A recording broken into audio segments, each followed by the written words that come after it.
Bar. I'll make you one. I didn't have one over there. I mean, if you ain't got one, you ain't got one. And if she didn't have one to begin with, well, she don't have one. I don't believe she does. She might not have knew it if she did or something. Well, I can't one. I'm gonna talk to you just a second, if you don't mind. And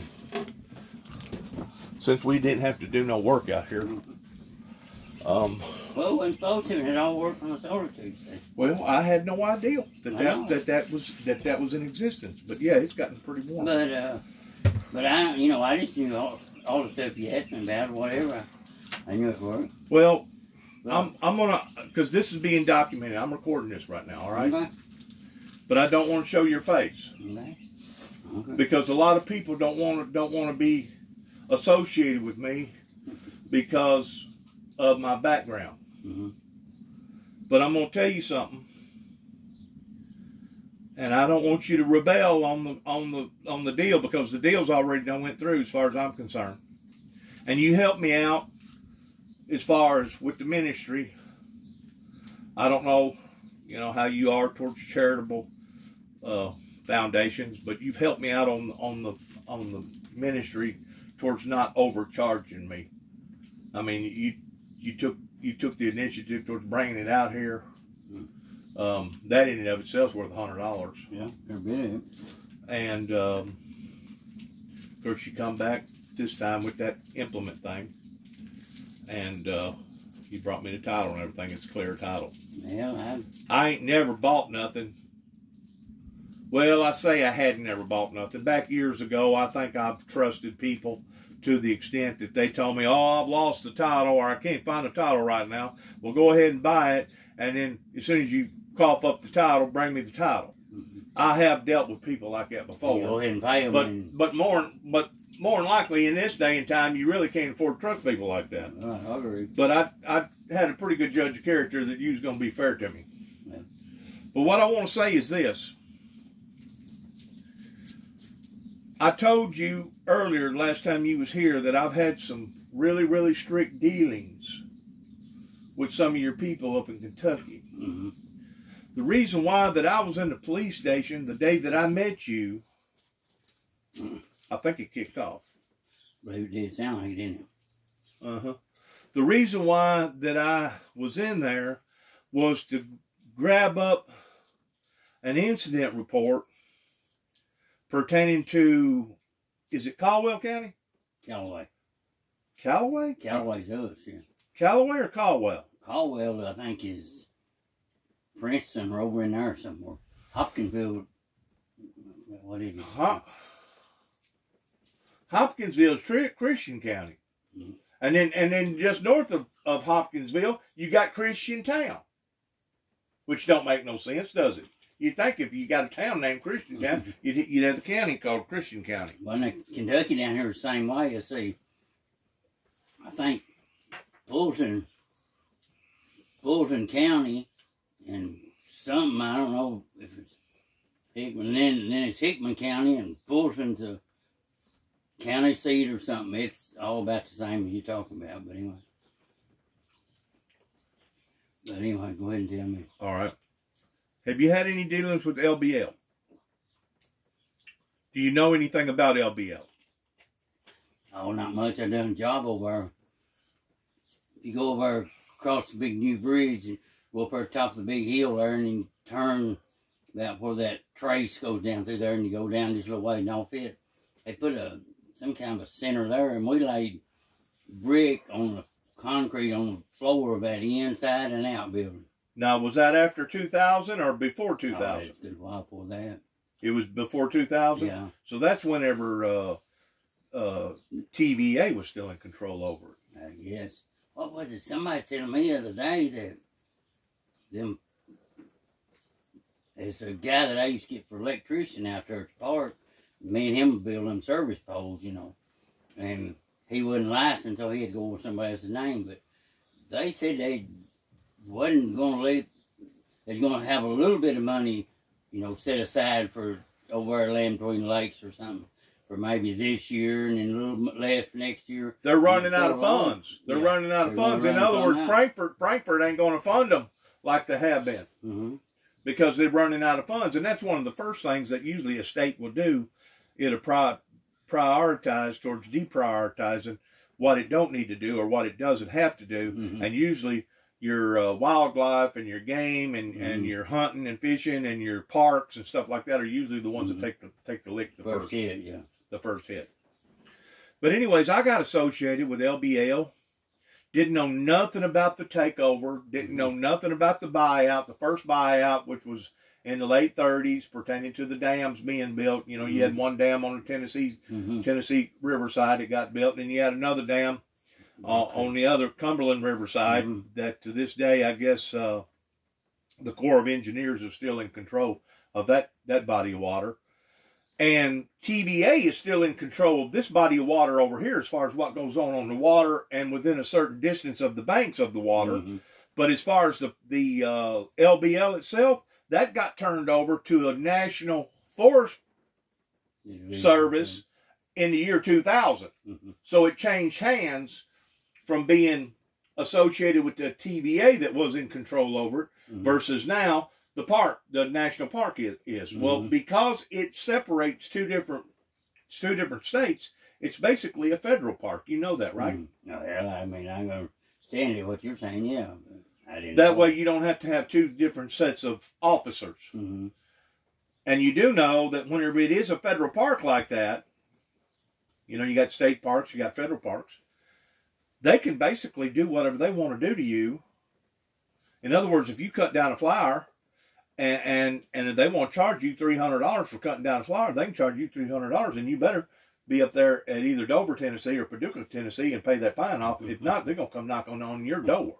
Yeah, I know they're that stringent. Yeah, they can do what they want to, I reckon. They can do what they want to because it's a federal park. Well, the first time that I got up there and I bedded down was in 1989.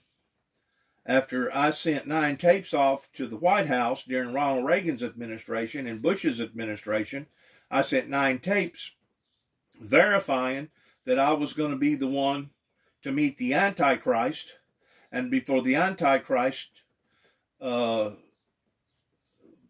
up a bow and shot a bow and arrow at me, that Gable was going to blow the trumpet and that my body was going to transfigurate from mortal to immortal in the twinkling of an eye.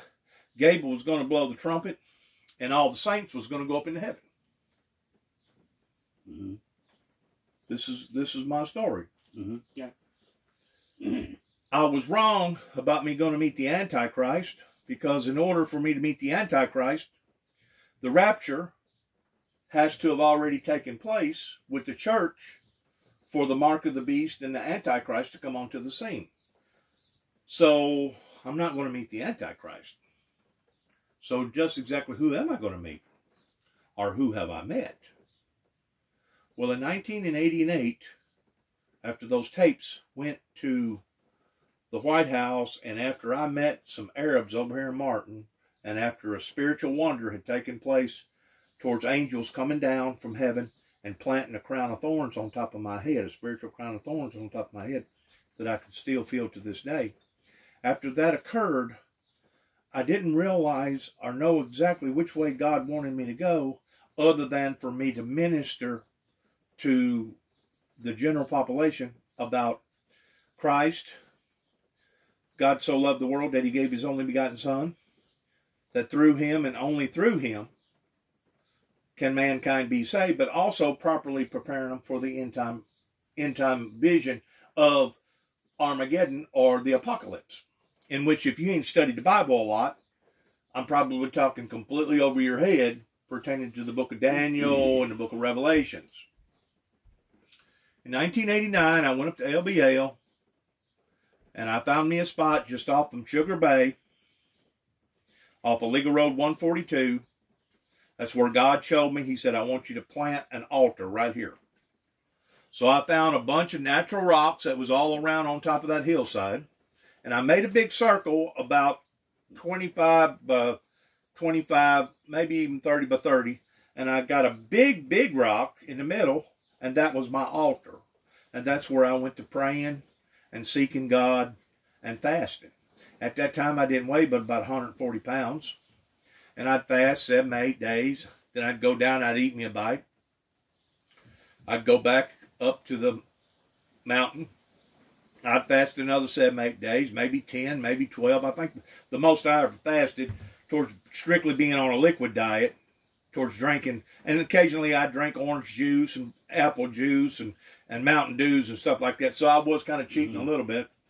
But I think about the highest that I ever went was about 12 to 14 day fast without actually eating no food. But I was steadily out there on the same site, and I wasn't bothered by none of the rangers, in which I don't even know that they even had any rangers at that time. They didn't have rangers like they do now. Yeah, I don't know. I don't know anything about all that. They got rangers now that keep the circuit going and that watch and monitor the whole thing now, not only on the Kentucky side, but on the Tennessee side too. But in 1989, I started the ministry. I started up here in Weakley County, up here in Union City at WENK radio station. I was working at the time over here at Dresden, being a body man. I had to completely readjust my whole life because in 1979, at the age of 19, I fell off a 4-story building. And I broke both my legs in about 25 pieces apiece from my knees down. That, yeah. And I crushed vertebrae in my back. 19 years old? Ruptured 2 discs, broke both arms, laid in Jackson Madison Hospital. 6 weeks and 3 days flat on my back while they was pulling me back together again with ropes and weights towards trying to stretch me back out again. But I had to revent. I had to relearn how to walk. I had to redo everything. And I knew that my ironworking days was over with, so I took up the occupation that my dad had towards being a body man, working on cars. But it took a transformation period of about 4 or 5 years before I finally walked away from the Disability Social Security Administration and said, you know what, I'm now self-sustainable and I can take care of myself. I don't need y'all no more. Ain't many people does that, though, you know. Even if they don't. Ain't many people that does that. They go ahead and take that check. That's right. But I knew that it was going to hinder me if I did. So I went ahead and got back on my feet and went back to work. Well, in 1989, I was working for auto builders up here in Dresden. I'd done already worked for 2 or 3 other little body shops around here. Like I said, my dad, he was a body man. And I'd started a radio station up here in Union City. And my boss man come up to me after me being on the radio station for about a month. My boss man come up to me. He said, Dennis, my uncle wants me to ask you a question about, are you talking on the radio station up in Union City, Tennessee? And I looked at him and I said, yes, sir, I sure am. Well, he told me to give you a message. I go, okay, what is it? If you do not stop speaking on the radio station immediately, you can seek employment elsewhere. And I stopped for a second because I didn't really think that I was hearing what I was hearing. But at the same time, I didn't want to neglect hearing what I was hearing. So I asked him, I said, do you mind repeating that? He said, no, I don't mind repeating it. My uncle told me to tell you that if you do not stop speaking on a radio station immediately, that you just as well seek employment elsewhere. I said, I tell you what, tell your uncle this. Consider this my day of resignment because I'm walking off the job right now because you're not going to tell me what I either can or do on a radio station. You ain't hindering your work, is it? Wasn't hindering my work a bit. I know it, I understand. Not a bit. That's what I say. Because I was going up there on Sunday morning and speaking live. I think it was a 8:30 or 9 o'clock slot. And at the time, I wasn't paying but like $60 for a 30-minute slot. And depending upon prime time and depending upon how high or how powerful the radio station is determines on how much money that they're going to charge you. Or rather not, it's a TV station. You take like WPSD that gets out to a whole bunch of people. You know, you're going to pay a whole lot more for that slot towards being on their TV station on a commercial than you are if it's some little radio station like up there in Benton or Murray. Yeah.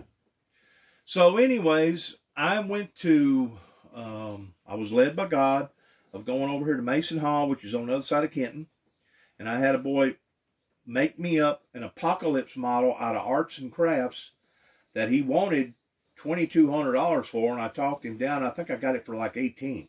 But it was the 4 horsemen of the apocalypse, and also the last horseman, which was the glorious horse that it talks about in Revelations, where Christ will come down and he will rule and reign for 1,000 years. I had this boxed in and made and sitting in the back end of a little Dodge pickup truck, Dodge Ram pickup truck, and that's whenever the Windmill Ministries got born, and that's whenever I started passing out not only a lot of literature around here in this area, but that's whenever my son and I went on a crusade up to New York, Queens, Harlem, Long Island, went to Washington, D.C., went to various places and stayed gone for like, God, we stayed gone for like 2 months.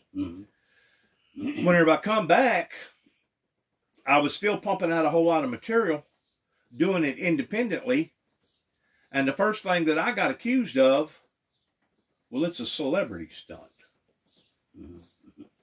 He's doing this to try to gain recognition towards being a celebrity. And then there was other people that said, no, there's something wrong with this man. He's mentally incompetent, and he needs to be put on some sort of heavy medication. And then there was other ones that thought, no, he's just an out-and-out liar. He's a fraud. And what he's telling us don't hold no bearing. So in other words, the church communities around here turned their backs on me and basically throwed me out to dry, going all the way back 30-something years ago. And I mean, I was steadily pumping. I started out with paper. I went to cassette form. I went from cassette to VHS form, to VHS form, to DVD form, and now I'm still putting out material, but now I use my phone towards data form. In other words, I've gone through the different steps of putting out my message. But as far as me having a Joe Osteen support team, or a Joe Osteen following down in Houston, Texas, it's got about 24 or 40,000 people that support him down there. Lives in $10 or $13 million house. Well, they claim he's worth $100 million. Yeah, well, he probably is. Now, how can a preacher that claims to be a preacher, that Jesus said to clothe the naked and feed the poor, how can a man of God be worth $100 million if he's doing what he's supposed to be doing as far as clothing the naked and feeding the poor? Huh? What was it down there? Was it that last storm flood down there they had, and they wanted to come up there, and first he turned them down or something, didn't he? He sure did. You remember that too. Yeah. Yeah, there was a hurricane that hit down in that area, and a bunch of the public wanted to take advantage of his facility, and they said, no, this is just for members only. Yeah. Oh, really? So it's a club. It ain't a church, it's a club. Well, finally, I think he got enough criticism because of it that they finally opened up the door for the general public. In other words, you didn't have to actually be a member to seek refuge in that particular situation, in which you shouldn't have to. You shouldn't have to, because if he's a brother in the Lord, it says all. All is available. Whosoever shall calleth upon the name of the Lord shall be saved. Not whatsoever. Jesus didn't pick and choose towards who was going to be saved and who wasn't going to be saved, because it was based upon whosoever. Not whatsoever, but whosoever. Male, female, rich, poor, didn't matter what ethnic group you was from. But I started a ministry, and because I kicked up such of a suspicion in Washington, D.C., and because they was already acquainted with me up in Washington, D.C., pertaining to the 9 tapes that went to the White House, I had a Secret Service agent that followed me from Washington down here to Tennessee. I've actually had agents on this property. And they've been to my grandmother's house, in which she's dead now, over in Union City, questioning me about my commitment and about my loyalty in Christ. And they didn't really know which way to go other than say, well, that's just Dennis, and he believes what he believes, and we ain't going to tell him that he's a liar, and we ain't going to tell him that he shouldn't believe what he believes, because basically they believed in the same thing that I believe, through the blood of the Lamb and through the cross. They believe the same thing that I believe. The only concern was I was preaching more than just John 3:16. I was preaching the whole Bible, not just part of the Bible. In other words, I wasn't just picking and choosing towards what I felt like it was a good thing to preach. I was preaching the whole thing.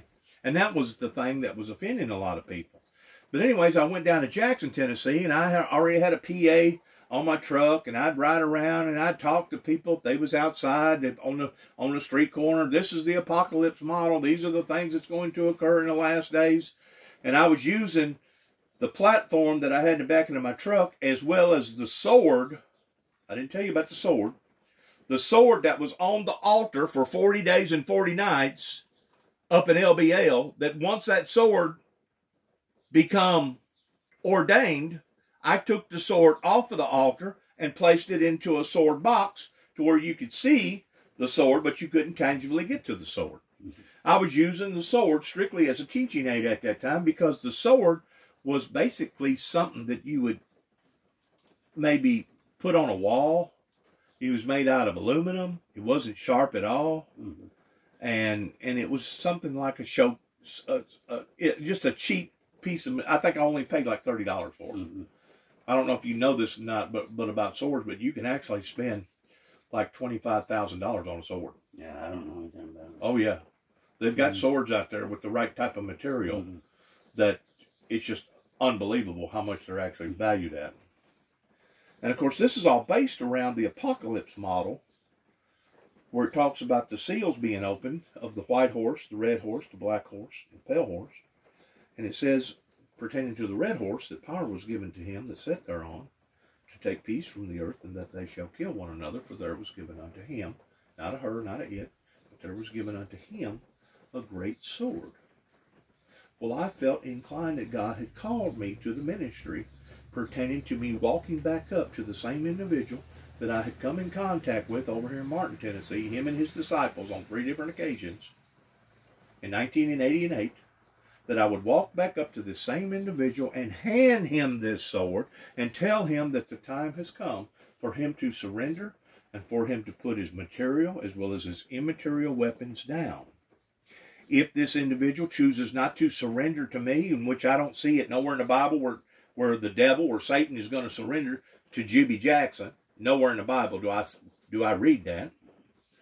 But if he does not surrender to me, I have offered to this individual my life pertaining to the 4 Ds. Now you may be asking, the 4D, what's the 4 Ds? Well, first of all, my mother and father was kind of unusual pertaining to how that they scheduled their children to be raised up. The first son, his name was Danny. The second son, his name was Douglas. The third son, his name was Dennis, which is me. And the fourth son, his name was David. All began with D, and all was born 4 years apart. The first 2 sons had red hair. The 2 youngest sons had black hair. And you may be saying, well, what happened there? Well, I'm pretty sure one dominant gene become more dominant after my father become older, because he had a lot of, I guess it was Irish or something in him. He had actually urban red hair whenever he was a young man, blue eyes, fought in World War II, which is a completely different story. But whenever I was down in Jackson, Secret Service initiated a raid on me through the Madison County Police Department, pulled me over, put me in the back end of a car, and confiscated this particular sword. It took 2 officers, give or take about 20 minutes, to finally take crowbars and a bunch of other tools to break the thing open so that they could get it out of the box and throw it in their trunk and charge me with some kind of weapon. Deadly weapon. Charge me with a deadly weapon. So I had to go not only pay the ticket for a deadly weapon, but it got under my skin the way that they raided me like that, to the point that I actually went to the courthouse there in Madison County, Jackson, Tennessee, which is one of the biggest cities in western Tennessee, kind of like Paducah, Kentucky, size-wise. And I was going to protest. And I'd done sat down in the court square, right down there in the grass. I'd had me some signs made up about what was going on. And it was Mr. Walker that took the initiative towards, I guess, picking up the telephone call and making a telephone call. And about 6 officers come out there and grab me up. Like I said, at that time, I didn't weigh but about 140 pounds. Grabbed me up, throwed me in the back of a pickup truck, of a squad car, and took me all the way to Bolivar, which has a state psychiatric mental institution in it. And according to the doctors, I had become I had alerted so many people that was so concerned about what I was doing. It was actually throwing a red light up in the eyes of the judicial system, the law enforcement people. Well, I stayed up there for about 2 weeks, and once they realized that I wasn't a threat to myself and I wasn't a threat to nobody, by law they have to let you go. They just evaluate you and determine, well, you're saying you got both yours in the water. You can go back out in the general public. But it hurt me so bad that not only did I go back on another crusade to Washington, D.C. after that, but I actually went on another crusade. I went on 3 crusades that same year towards basically initiating the same message that the first seal in the book of Revelations had been opened, but I couldn't get nobody to believe in me. I couldn't get nobody to support me. I couldn't get nobody that understood me or wanted to act like that they understood me. The only thing that I was getting basically was banded from all these churches back then. This was over 30 years ago, that basically treated me as a heretic. A heretic means a liar. They was treating me as a heretic. Like I was lying about my story. And I wasn't lying about it. Those occurrences that took place in my life toward me meeting these Arabs over in Martin, Tennessee, and the angels of God coming down from heaven and planting a crown of thorns on top of my head, I wasn't lying about it. Just like in 1983, I had a car roll over on top of me, that God intervened, my protector, my angel protector. Everybody's got a guardian angel. My protector come out of the sky, and as this 2-ton automobile, 4,000-pound automobile, was going to come down and crush me and basically cut me in half, I felt 2 hands that miraculously come out of nowhere that grabbed both of my wrists, and the Spirit of God entered into my body. And I looked up as this car come crashing down on top of my torso that should have cut me in half, but instead of it cutting me in half, I seen metal bending around my body that is scientifically, medically impossible. After they pulled me out of the bottom of the car, they rushed me to Martin, Tennessee. They didn't think nothing was wrong with me at first, but what it had done, it had busted my spleen. And I was bleeding eternally, and by the time I got to the hospital, I'd done already bled completely out to the point that they couldn't even find none of my veins. I basically, theoretically, medically died going to Martin, Tennessee to the hospital. So what they done, they cut down by my ankle, finding that vein going up into your leg that they usually take whenever they do some sort of a heart surgery. They started pumping blood up into me, and I woke up on the gurney because the doctors was already there that day because they was going to perform some sort of a surgery with a woman having a C-section, delivering a baby. And they said, Mr. Jackson, you got a problem right here. And because of it, you may not make it. You need to say your last wishes. So I made a prayer, said, good luck, Doc. Woke up about 4.5, 5 hours later with a big tube down my throat, knowing that it was the hand of God, not only that spared my life toward me seeing the metal bending around my car, but it was the hand of God that without that doctor being there and without them going in, they had to go in and cut me from stem to stern and physically remove all my intestines and go in there and patch up my spleen, or took my spleen out. I don't know what they done.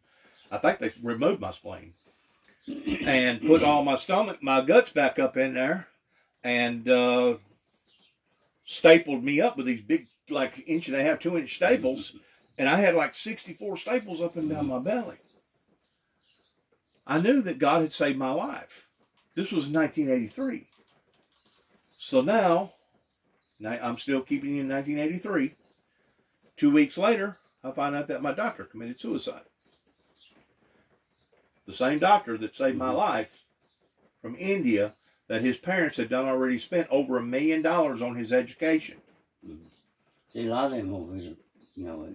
Now he's done taking his life, because he was an intern up here. He had to get his intern in before he could actually go to a bigger hospital like Nashville or somewhere like that. So he was doing his intern thing up here, and he was an excellent doctor.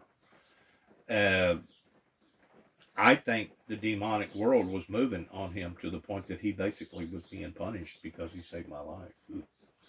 And about 2 weeks after that, where this pole barn is right now, is where my grandmother's house used to be. And my father attacked me that night. This was about a month after the event happened. And if it wasn't for his brother that pulled him off of me, I truly believe that my father could have very well have tried. He not only tried to take my life, but I think that it was a possibility that he could have taken my life. Because he basically got up on top of me after I knew that he was coming. He flew at me like a witch across the whole kitchen and the dinette area, and got on top of me and was beating me in behind my head. I'll kill you, I'll kill you, I'll kill you. He kept hitting me on the neck and hitting me on the back, hitting me on the back of the head. And finally his brother, J.W., grabbed him and said, Bobby, Bobby, Bobby, you're going to kill him. You're going to kill him. Well, that's what he wanted to do at that point in time. So I go to Kenton, Tennessee, which is the next town over in Obion County, and ask for help. And the type of help that they've given me was, well, we think there's something wrong with you, Juby. Yeah, there is. I had a car roll over on top of me. I lost 9 units of blood. I got 64 staples up and down my belly that's keeping my skin attached together until it grows together. There's something wrong with me. No, we think there's something else wrong with you, Juby. You're talking about the Antichrist. You're talking about the mark of the beast. You're talking about the 2 witnesses. You're talking about the seals. You're talking about the one world government. We think there's something wrong with you, Juby. And because of it, we're demanding for you to go to Bolivar. This was in 1983. I go, in other words, you think I'm loony. Well, we think something's going on with you. And if you don't go voluntarily, we're going to force you to go. Now, this was with the mayor of Kenton, 2 or 3 other law enforcement agencies over in Kenton. Basically had a town hall meeting with my mom, my dad, and myself. 2 or 3 officers was there. And I really didn't have a choice, but what should have happened, because I'd never been associated with the mental health community, is that they probably should have issued out some sort of warning, or I should have maybe went back to Martin Hospital or set up at least an appointment to go see a doctor over there in Martin to treat me medically to make sure my blood pressure was normal, didn't have too much sugar, too much this, too much that. They should have treated me medically, not psychologically, and they should have put handcuffs around my father and charged him with attempted murder. Because you do not attack somebody that's got 64 staples up and down their belly pertaining to a patient of yours. And that basically I was his patient because he was my carekeeper at that time. Going to attack me and try to finish me off? He was trying to kill me. Trying to finish me off. So now let's go back up into 1989 whenever the sword got taken away from me. Since then, I've stood up for Christ. I've sat down. Every time I stood up with my message, I usually got knocked back down. And the way that I got knocked back down was either through the church world or through the law enforcement world. I'd stand up, kind of like standing up for a testimony, and that'd last maybe 3 or 4, 6 months, and then I'd step back down again because I knew that if I didn't, they's fixing to nab me up again, right? Matter of fact, in 1991, I was real strong with the religion to the point that I was on my way to Washington, D.C. with that empty sword, going to explain it to the media up there towards opening up a can of worms, and they captured me in Wheeling, West Virginia, got an intern that worked at a 911 deal to lie that said that I made a telephone call to him while I was in the hotel, that I was on my way to Washington, D.C. to go assassinate George W. Bush's life. So now they got me marked as me being an assassin. An assassin is somebody that gets hired to go and kill somebody, a professional killer. So now I got to go before a federal judge. Now he orders for a bigger evaluation. I want you to stay in 45 days in this and 45 days in that. Can't neither one of them be done in consecutive of each other. You have to do this one first and then do this one. So they took 6 months out of my life. I wound up going to Butner, North Carolina. They tried like heck to get me to admit that I had threatened the president. And I kept telling them probably 1,000 times, no, I didn't threaten nobody. Wasn't aiming to threaten nobody. Told them what my intent was. Told them my other stories about the close encounters of death. And it kind of just went through one ear and out the other. I mean, they put me first in a suicide room. And I would wake up and have to sit at a table with about 11, 12, 15 different doctors all wearing coats. Someone was male doctors, someone was female doctors. They'd ask questions. Well, how did you sleep last night? Did you have any dreams? Do you got any feelings towards wanting to commit suicide? Look at this picture, Mr. Jackson. What does it remind you of? Does it remind you of a bat? Or does it remind you of your mother being raped by your father? Or does it remind you of a clover leaf? They would continuously pump, drive, question, interrogate, day after day after day after day. They would ask the same daggum question, but turn it around and twist it around to where they was asking the same question. They was just asking it in a different way. You know what I'm saying? And I had to go through that. Put you in a suicide room where there was nothing but glass around you, where whenever you got up, they was watching you. Whenever you go to the bathroom, they was watching you. Whenever you talk about humiliating. Some of the most humiliating things that I think that I've ever been through. Now I'm fixing to go back to Kentucky, because your people is what has done this. No name. They have poisoned me in your county. Or I say not your county. In 2007, I had worked the Katrina damage in 2005 down in the lower part of Mississippi. Stayed down there, give or take, for about 7-8 months with the Hurricane Katrina. And later on that next year, I wound up going to Washington, D.C. in hopes of retrieving a replacement sword. Even walked down C&O Canal about 67 miles pulling a wagon, and didn't accomplish what that I was set out to accomplish towards retrieving a replacement sword. So later on that fall, I went back to Mississippi. Things didn't work out, and I wound up in 2006 in St. Augustine, Florida, working for a dealership there in St. Augustine, living on an island called Anastasia Island. That was probably one of the most... It was a time for me to heal, because I just got through going through a major divorce in 2005. I'd lost 5-acre mini farm. I had declared bankruptcy on about $150,000 worth of merchandise. My wife walked out of my life for the second time after marrying her for the second time, after me raising her children, a little girl, a little boy. I had to walk away from $500,000 of profit sharing that rightfully belonged to me, declare bankruptcy, and was arrested by the Weakley County authorities in 2005, right up here in Martin, Tennessee, because I went to a teller working in a convenience store, and I told the teller that because of the controversy that was going on in my life, that there was going to be an explosion of controversy in my life, and because of it, I was probably going to wind up on the Channel 6 News. I don't know what got into this idiot towards calling up the Martin Police. Martin Police all looked at the film, watched it, and then went after me.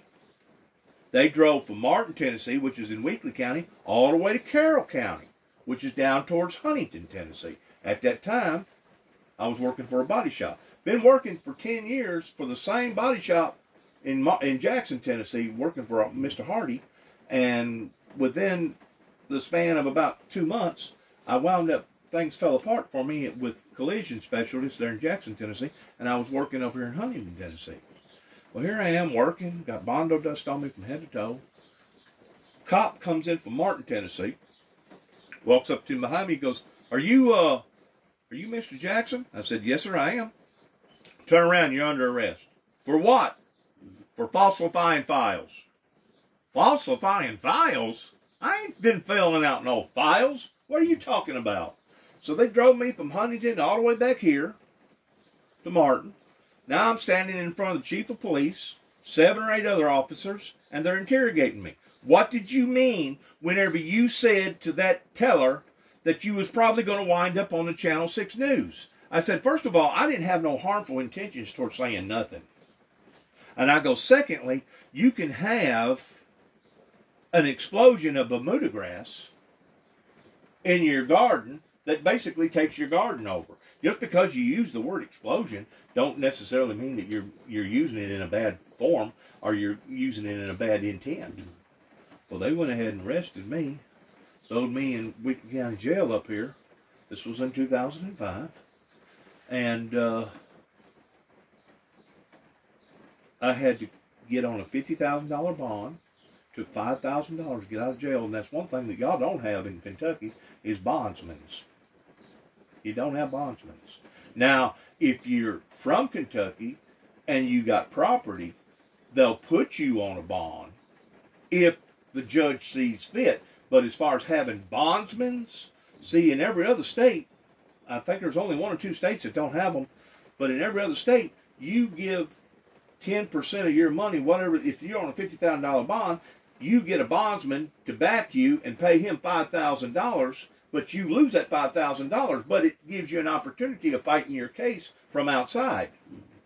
Well, I wound up hiring a dirty attorney that didn't care nothing about my innocence by the name of Benjamin Dempsey, and the next thing you know, hell, I had to plead guilty just to get them to cow down to where, well, you're pleading guilty to the charge, but you're not going to have to serve no time. Well, what I didn't realize at the time, me being ignorant of the law, what they was doing was building a case against me. Because now I've done pleaded guilty to falsifying files. What does falsifying files actually mean? Falsifying files means this. It's the same thing if you was in a schoolhouse and you pulled down the fire alarm. And you basically lied to the people and said that there was a fire, and you created a panic, and people run over themselves to the point of getting hurt. That's called falsifying files in the legal sense. Okay? The same thing as being in a theater while a movie theater's going and crying out, fire, fire, fire, and start a panic. And the next thing you know, it was no fire, and everybody crunched up everybody, and somebody got hurt or possibly killed. It has, according to the way that it was explained to me, it has terrorist implications. Now, this was in 2005. Now I done go down to Florida. I'm living on an island. This is in 2006, working for a dealership down there, making decent money. In 2007, I decided, all right, I'm going to purchase another sower, because they ain't going to give me another sower. I'm going to purchase another sower.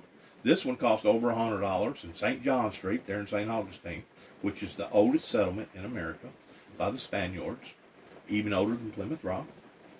And I'm going to take that sword back to LBL, and I'm going to go through a whole ceremony again of God anointing this sword.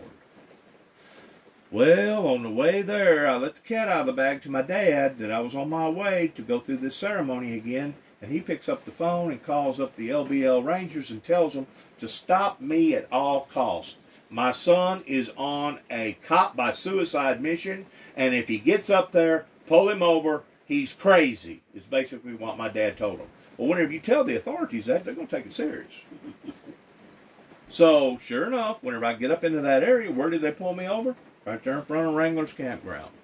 My God, they went through my truck. They went through my packages. They went through my luggages. They went through everything. And they thought that they had found something where my previous boss man that had worked for 10 years made up this card that made it look real, had my driver's license picture on it, America's Most Wanted, and they found that and really thought that they had found something that was leading to a previous charge. In other words, they was going to be heroes if they kept this guy. They kept me on the side of the road for almost 5 hours, going through all my stuff. Finally, at the end, they said, well, he ain't done nothing. He ain't broken the law. This is a bogus, because I told them what the card was. I said, this is something, this was a prank. And boy, they got mad at that. You know, a prank? What are you doing with this in your suitcase? Well, I don't know. It just, I'm a materialist. I like to keep things. I'm a sentimentalist. Well, that put the heat on me towards putting me on their radar screen. So I go back up into the same place, clean it up real good, and I start fasting. I start praying, put the sword on an altar, and did not take time to read the manual pertaining to the rules had changed from TVA standards, from the park standards, and now, according to the park standards, you're not supposed to stay at a park or anywhere in the park for no more than 21 days. And after that, you have to pick up everything that you got, move away for at least, I think it's 7 days. You have to move, supposedly, for at least a mile for 7 days, and then you can come back to the original spot. And they're very scrutinous in this, because there's old laws up in Kentucky, up in Frankfort, pertaining to homestead. And I guess they're afraid people's going to come in there and homestead. Well, in the meantime, I do a lot of investigating. I go to people's doors. I talk to people. I interview people. I find out what happened during the first buyout. Then I find out what happened during the second buyout. I found out that it was Kennedy that flew over the property in the same year that he got assassinated. I think it was 1963. Is whenever they declared LBL a total loss, and they was going to turn it into a federal refuge. It was President Kennedy that flew over that piece of property that deemed it as a total loss. And I truly believe to this day, because the moonshining industry was so strong in LBL at that time towards running moonshine, either to Indiana or Chicago, I truly believe that one of those mobsters, I don't know which one, they may have been both tied in together, actually put the hit on Kennedy, that had Kennedy hit down in Dallas. And isn't it ironic that George Senior Bush was working for the Secret Service in 1963 whenever he got assassinated? Yeah. Wasn't that kind of a coincidence? Yeah. You know what I'm saying? Kind of all family there.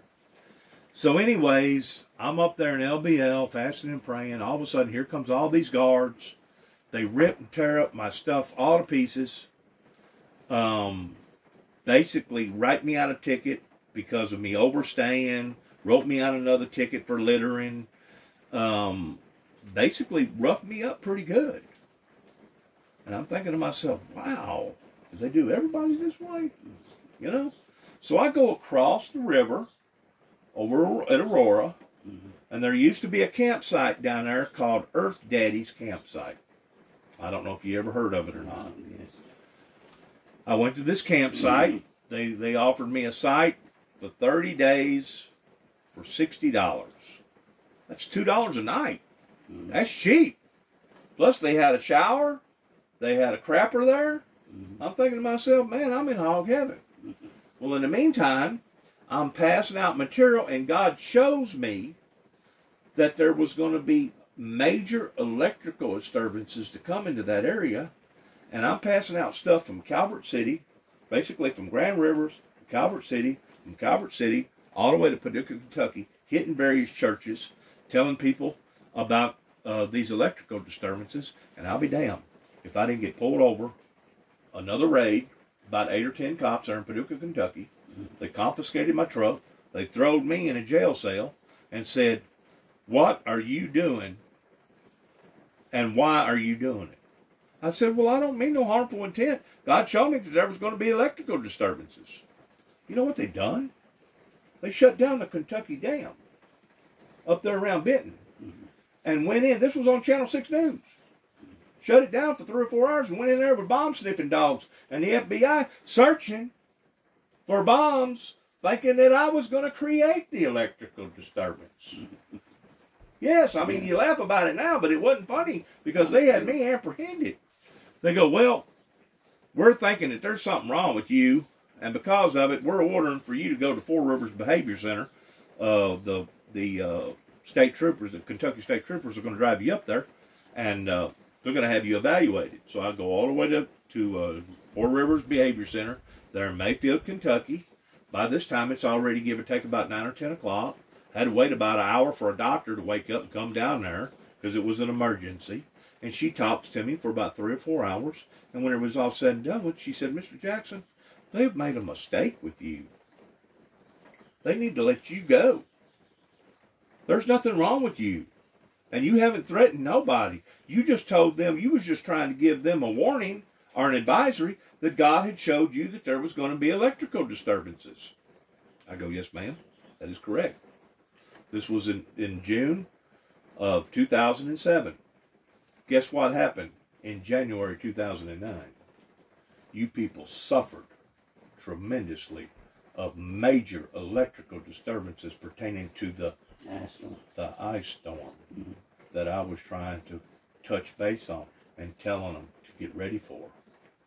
Instead of me going to create the electrical disturbance, in which electrical disturbances could come in different forms. Matter of fact, that year, not that year, but the year after, it got so hot, I don't know if you remember, it hit a drought here, up towards East Tennessee, down towards Alabama, Mississippi, and Georgia. It got so hot that Georgia, they thought that Lake Vanier was going to run dry, and the governor gets out on the Capitol making a request for people to pray for rain. That was the year after that. And it got so hot in that year, this was in, I think in 2008, it got so hot that there was one of the dams down there below Alabama, below Pickwick, that it got so hot that one of their things, they had to shut it down because they was afraid it was going to burn up because the water had already got so hot. So that in and of itself was an electrical disturbance in addition to what went on in 2009 pertaining to the ice storm. So now they drive me all the way back to Paducah. They drop me off in a cemetery. It's about 3 o'clock in the morning. I don't have nowhere to go. I was not going to rent out a room just for 2 or 3 hours and pay $70 or $80 for a room. So I try to get some sleep in this cemetery, getting ate up by mosquitoes. Finally, daybreak come. I start walking, hitched a ride. Somebody from Tennessee was on his way, or somebody that lived in Kentucky that worked in Goodyear in Tennessee was on his way and stopped and picked me up in a Cadillac. He dropped me off there at the state trooper's office in between Paducah, Kentucky and Mayfield. And I had to wait about another hour or two before anybody come in there to wait on me because they had compounded my truck. They had my truck in behind their bullpen. I go, "Look, I want my truck. There wasn't no charges last night. I wasn't given under any type of order, any type of request by a doctor. I said, as far as I'm concerned, y'all was the ones that made a mistake. I want my truck." "Well, you're going to have to wait here. We're going to have to make some telephone calls. We're going to have to find out what's going on here." Finally, about 11 o'clock, they wait for me to come back up there. They go, "Well, we've decided we're going to let you have your truck." Well, thank God. But you're going to have to come up with $89 for a tow bill. I go, "Isn't that the craps? You've shut down the dam. You brought panic to the area pertaining to a possible terrorist attack. Now you've confiscated my truck. You've went through it piece by piece.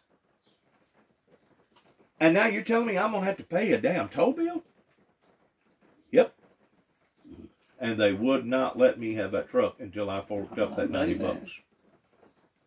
All right, about a week and a half later, I'm still down there in Aurora at that campsite, Earth Daddy's, thinking that I'm safe. You know? This was the reason why that I was in that police station, getting the paperwork on this. And they've got a bunch of paperwork in Frankfurt. But I'd done already got out of my clothes. I was in my PJs. I'd done already read the Bible. I was reading. I'd done already ate. By this time, it's probably 10, 10:30, 11 o'clock. And all of a sudden, here comes all these lights down here to this campsite. And at the time, I was like the only person in this campsite. There wasn't like 2 or 3 other people that was staying at this campsite. Because didn't a whole lot of people know about this campsite. And it was right there on the edge of the Kentucky Lake. It was 2 state troopers, 2 deputies from your county, TVA, a supervisor from the state trooper's office, and FBI. In total, there was about 7 or 8 vehicles that all of them had their bright lights on, and here I am in the middle of my PJs in a little red tent at 10:30 at night being interrogated by your people wanting to know if I had intentions of going back to Kentucky, blowing up the Kentucky Dam. I mean, you're laughing at it now, but it wasn't funny while it was going on. Because you're talking about a charge that will basically bury you. If they even think that you have any type of inclination towards wanting to do any kind of damage like that, they'll bury you. I think it's like a 20-year sentence of a terrorist attack. Oh, I'm sure, yeah. And what has happened is that since 9/11, they have become very, very paranoid, the law enforcement has, and they're picking on me towards trying to bring up stuff. So I had to argue with them while they went through my truck, went through the back of my truck, got up underneath my truck, looking at wires, looked through everything pertaining. And then, once more, this is an humiliating experience whenever you have to basically expose yourself in front of everybody and their brother and say, well, here I am, check me out. After about an hour and a half, about 12 o'clock, all right, boys, let's close down shop. I don't guess he's going to bother nobody. Let's go home. That's the reason why that I was at that police station whenever me and you met. Okay? I wanted to share that with you. Now, those occurrences happened in 2007. In 2009, I thought enough of you guys that I was working at the time in Clarksville doing body work for a body shop right there in front of Gate 1 for Bumpus Collision Center. After me working for them, I quit my job, took all my tools, put it in a safe area, and I go grab up a chainsaw, I get a bunch of other stuff, you know, whatever is there for an emergency, because you guys was basically at a point of mercy during that ice storm. So I drive up to Grand Rivers, Kentucky, and I get associated with the Grand Rivers, Kentucky Volunteer Fire Department. There was a guy that was running the fire department. His name was Troy Newman. He was the chief fire department. He loved me to death because, man, I was a worker. I was filling up them generators, and doing this, doing that. Me and him would get in the truck, and we'd go drive all over the countryside. You know, didn't nobody have no electricity. It was cold.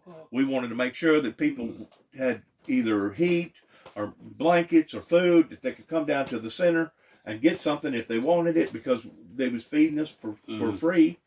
And after about the 4th or 5th day, working there in Grand Rivers, one of your entrepreneurs that used to own Iron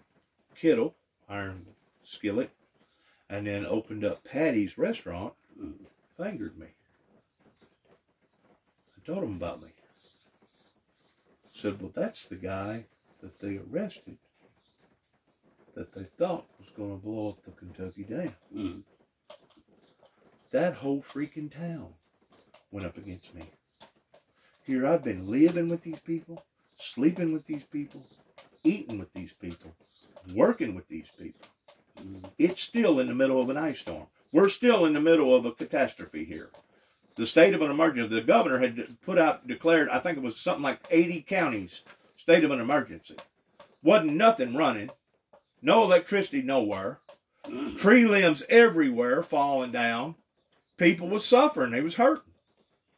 Son, the mayor or the assistant mayor, or whoever it was, the townsman reared up and said, you get the hell out of here right now. I thought to myself, wow, this is a real good welcome, isn't it? Coming down here and doing free humanitarian work and ain't charging them a thing. So I decided to go over the interstate, go back towards the Ohio River, and go to a little area called Sevierville. You know where Sevierville is over there? Tennessee down there by Smoky Mountain? No. Sevierville. No, not. I guess I'm mentioning the wrong town. Right over here by LBL, in Livingston County. Smithland?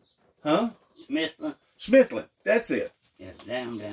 Right. I'm back over there, and I pull into a church where they've seen this guy dragging these limbs around. I said, sir, do you need any help?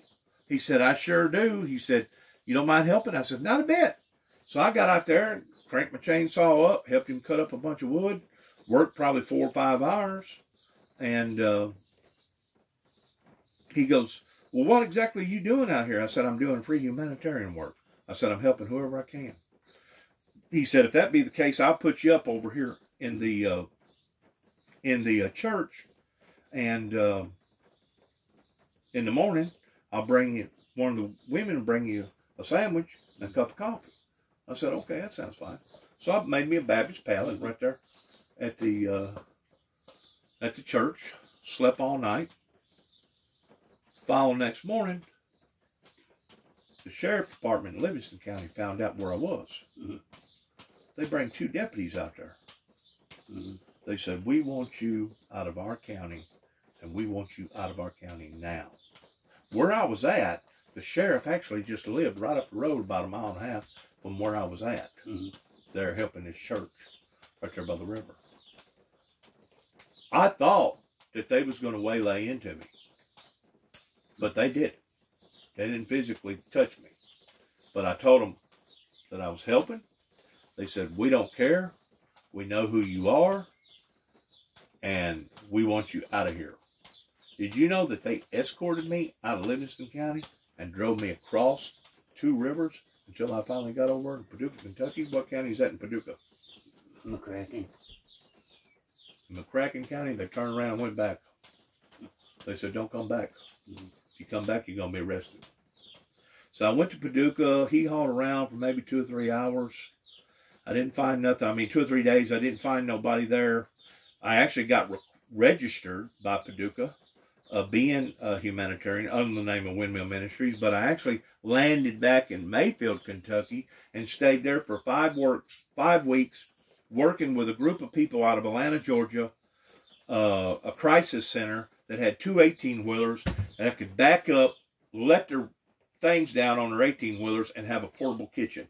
And we was basically feeding anywhere from 5,000 to 7,000 people in every setting. And they was letting me stay at the church and also using the church shower to accommodate during that emergency. Mm-hmm. So I did help you guys, even though I had some problems in helping you. I did help you guys for about, give or take, about 6 weeks, and didn't charge you a thing. Not a thing. A matter of fact, whenever I left from there, after basically they got some electricity on, I decided, well, what am I going to do now? So they had LBL closed down. They would not let nobody go into LBL.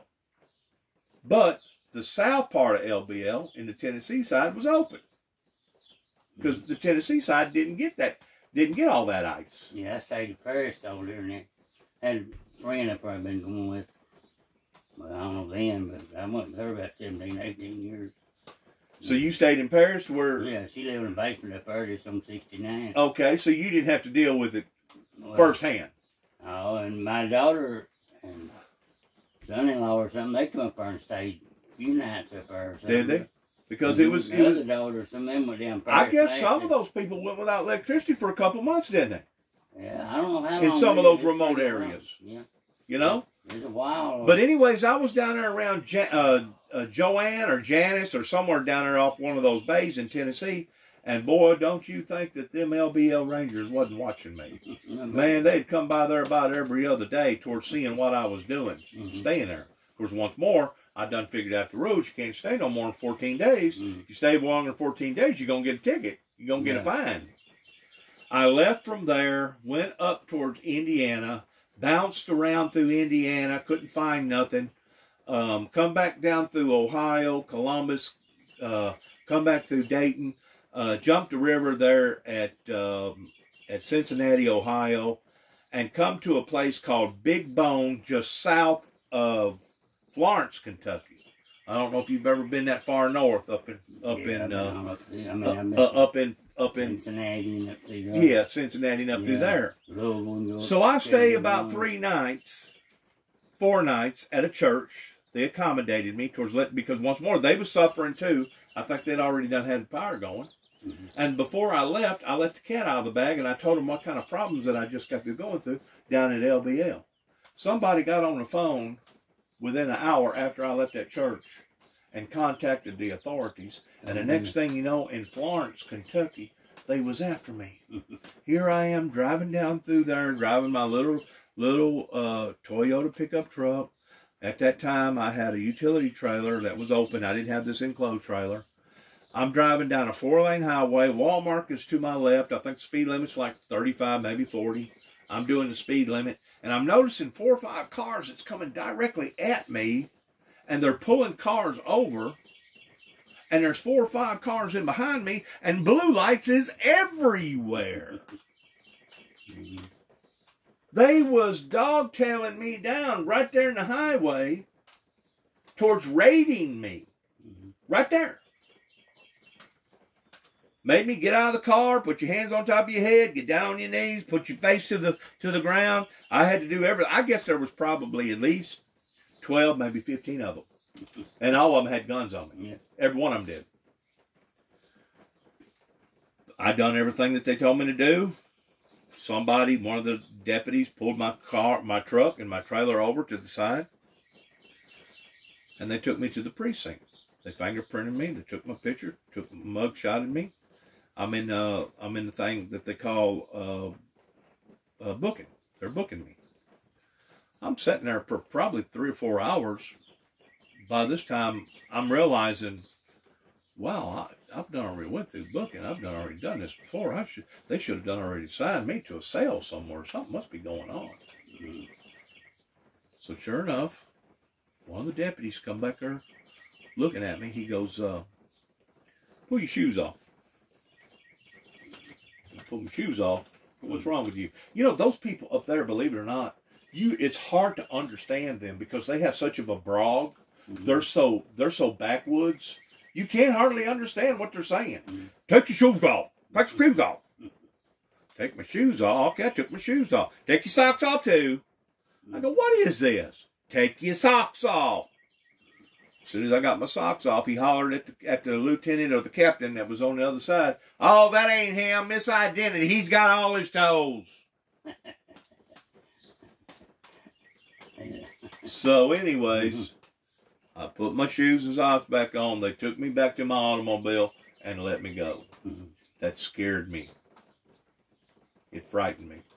It frightened me to the degree that I left Florence, Kentucky and drove straight through and didn't stop until I hit Dallas, Texas. Once I got to Dallas, Texas, it was cold because that cold front had done come through. I didn't want to contact my cousin that was living in Plano. I couldn't find no quick job because the Mexicans had done already taken that industry over down there.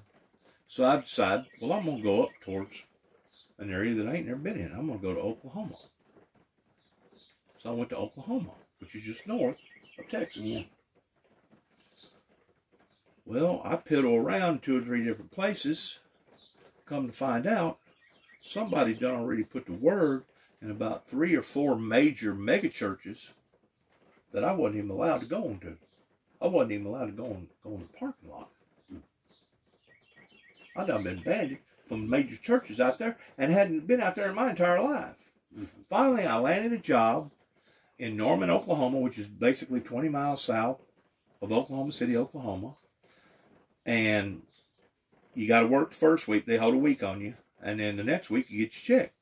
Well, the week that I got my check, because I done rented out an in-town stay. Usually, at that time, I could rent out an in-town stay for about $700 a month. That included wash rags, shower, everything. You know, basically like a hotel. And I decided, after I got my check, got a little money in my pocket, I'm going to go to Oklahoma City, Oklahoma. Check it out. I ain't never been down there. I think that's where Timothy McVeigh got involved in an Oklahoma bombing down there.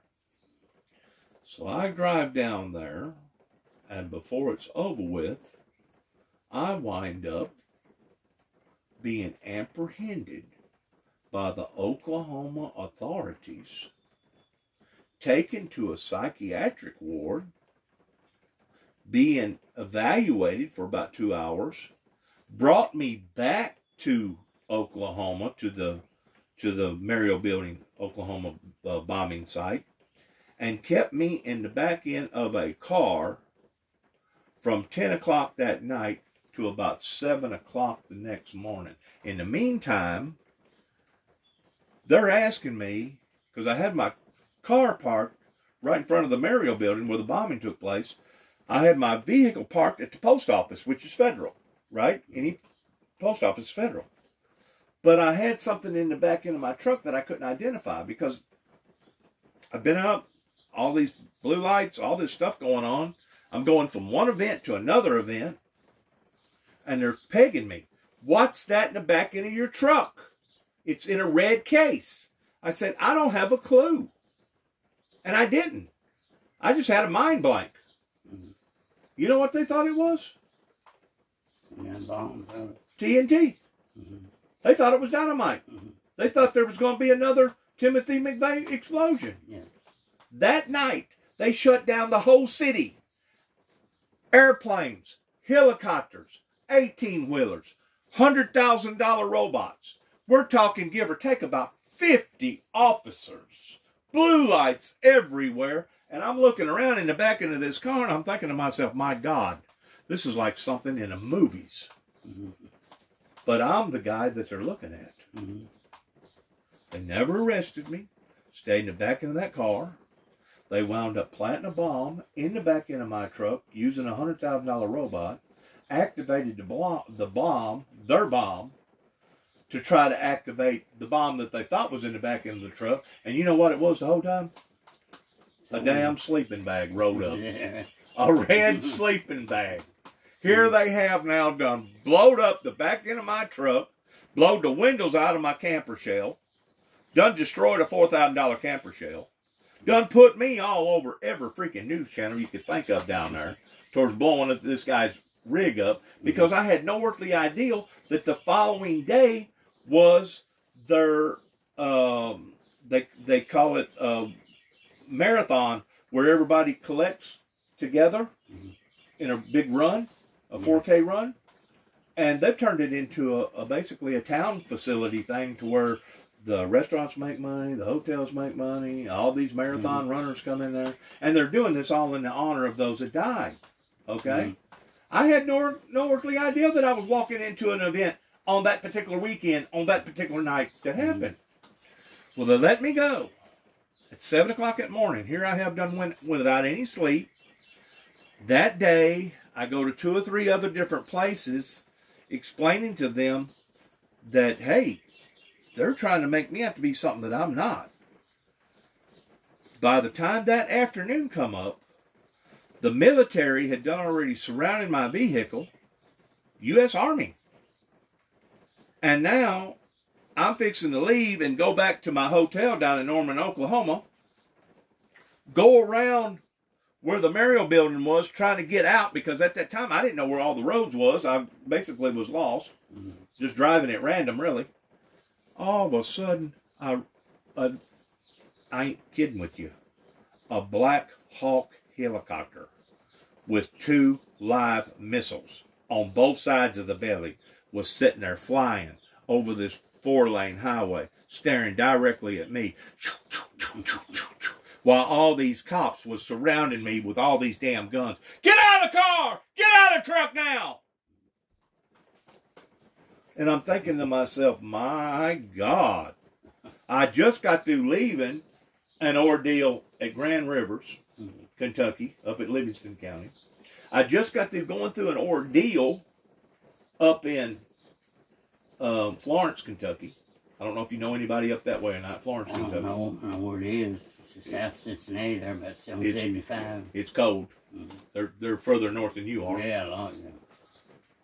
And now I'm going through this ordeal that I've done already went through last night, but now I'm getting railroaded again.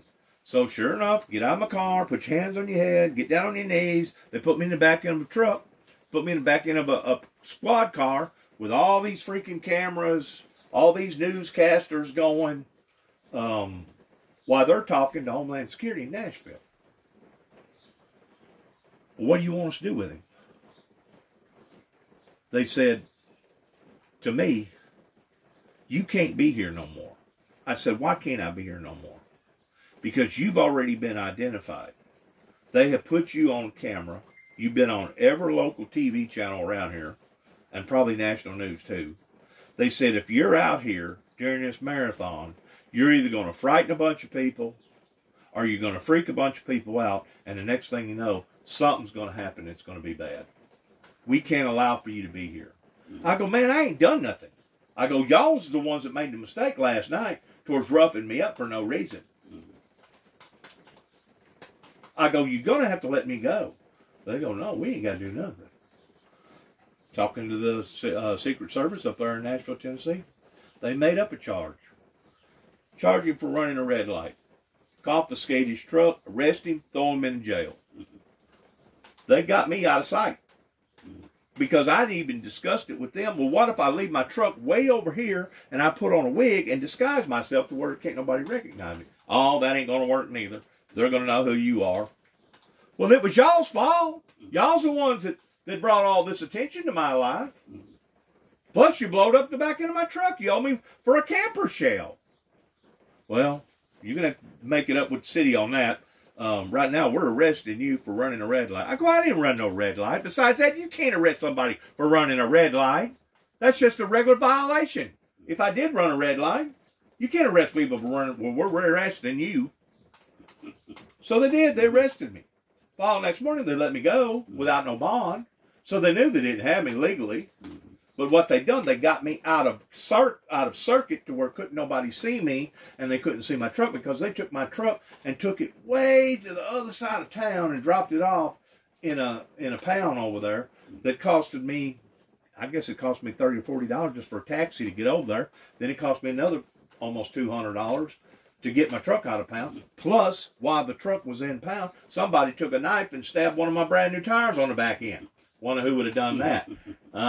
And they went through that truck piece by piece. Every piece of paper was moved or destroyed or ripped apart. Carpet was ripped up. Panels was almost taken off. You know, they went through that truck. They went through that truck. Well, next day, I go to work.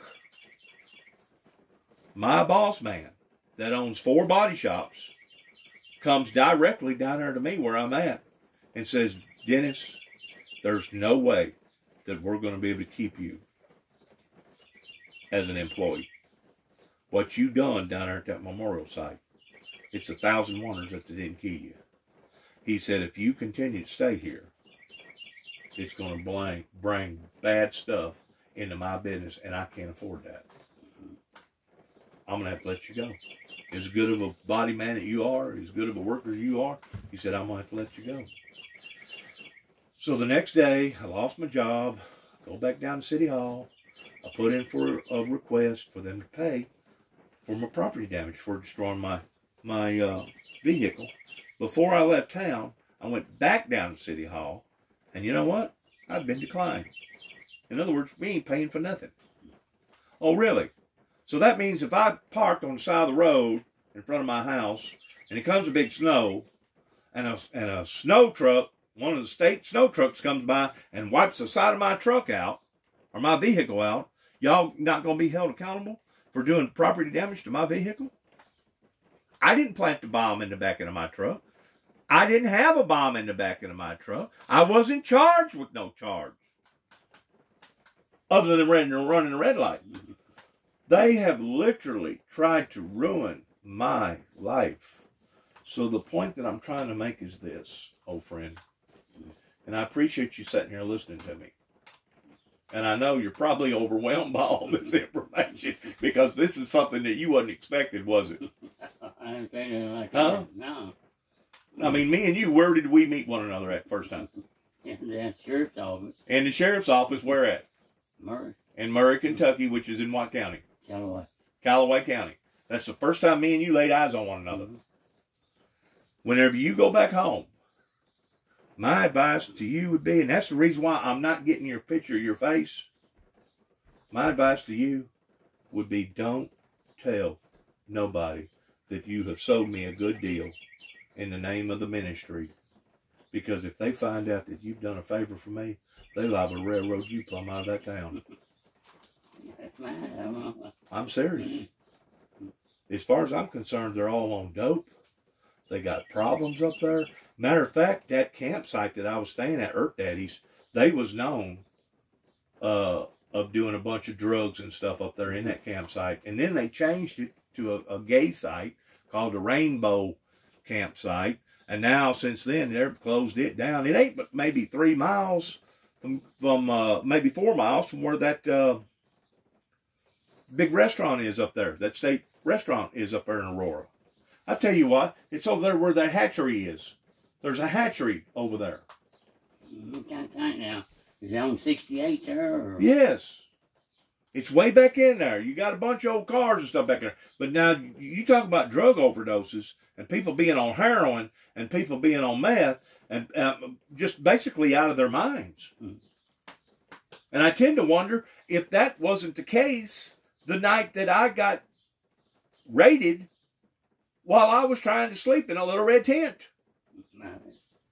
on drugs. And I still believe that it was Aurora authorities or somebody that lived in Aurora, may have been Chip, the guy that had the third burnout that now's got the big elaborate restaurant there. I don't know if you've eaten there or not, but it's a nice restaurant. The guy that had all the twinkling lights and all them, the new restaurant, Patty's 1800 restaurant. Oh, Grand Rivers. Grand Rivers. I truly believe that somebody done that, which would have been in the year 2007, along about June, primarily so that they could get a government grant, because since 9/11 happened, any dam that was cutting off a body of water that had a highway circuitry going through it, within a certain amount of years, Congress had already passed a law that they wanted all of those dams, a road built from that dam. That way there wasn't a chance that somebody could blow a dam. What they done was speed the proceedings up to the point that they built their $400 million bridge out there. Just, I guess it'd be just west of where the original dam was. You can see it. And I ain't talking about the major interstate bridge. Major interstate bridge has been there for years. I'm talking about a smaller bridge. But even with it being a smaller bridge, was still probably a $300 or $400 million bridge. I know the bridge that fell in whenever that guy in the water pulling one of those things hit that bridge and caused a section of that bridge fall out. Yeah, them big barges. Those big barges? I know that particular bridge cost over $400 million. Yeah. But now that bridge needed replacing a long, long time ago. Yeah, I would say a long time when we was pulling out trailers. Yes. You have to block it on both, across it. Yes. And wasn't really supposed to cross it, they said. And there's some bridges down there in Livingston County the same way. Yeah. Going over the Ohio or going over some of those other, they're just little narrow bridges. I don't know why that they designed them like that for. Yeah, that was that many years ago. They don't tell us how many mirrors got knocked off the trucks, extended mirrors. I knocked a few off of them. U-Haul trucks over on that Ignis Burial where they But now you know why this individual was in the same place that you was at pertaining to the sheriff's office. Mm-hmm. I was in there to draw up a bunch of paperwork so that I could prove my case. Mm-hmm. Eventually, I plan on taking my story out to the American people and the world, because not only am I on local news, but now you can look my name up on an international level towards not only what went on in Kentucky, but what went on here in Oklahoma and what went on in Tennessee. Like I said, it started right here in Martin, Tennessee by falsifying files. The thing about the falsifying files is, first of all, I was only speaking to one individual working in as a teller in a convenience store. Number two, I wasn't in a theater or a concert. I wasn't trying to start a panic pertaining to falsifying files. But what they done right here in Weakley County, stamped me as somebody that has the potential of being a homegrown terrorist. And what it done, it snowballed from 2005 to 2007 to 2009 out in Oklahoma City, Oklahoma. In other words, the snowball was getting bigger and bigger and bigger, and they was trying to build a case towards basically criminalizing me, wanting to shut me down and get me out of society. Why? Because I was a part of something in 1988 that I ain't told you about, pertaining to Ronald Reagan fulfilling and accomplishing by telling the superpowers that the world was not going to end by a nuclear holocaust, but it was going to end the way that the Bible predicted and said that it was going to end, to the point that he actually ended the Cold War that led into 1989, ended the Cold War, to where then the Russians started selling stuff to the Americans, and the Americans started selling stuff to the Russians. That's what a Cold War means. A Cold War means that you've shut off all tidings. You're not funding them with anything. You're not helping them with anything. You're not associating yourself with them with anything. That's what a Cold War means. It means you're no longer cooperating towards helping them, and they're not helping you. It's called a Cold War. Well, he ended that in 1989, and of course the Berlin Wall fell, and it started a complete total movement out there in Russia. The only problem was, whenever Ronald Reagan got off the airplane, they wasn't going to give me any kind of reference towards how that it occurred to begin with, pertaining to the 9 tapes that went to the White House.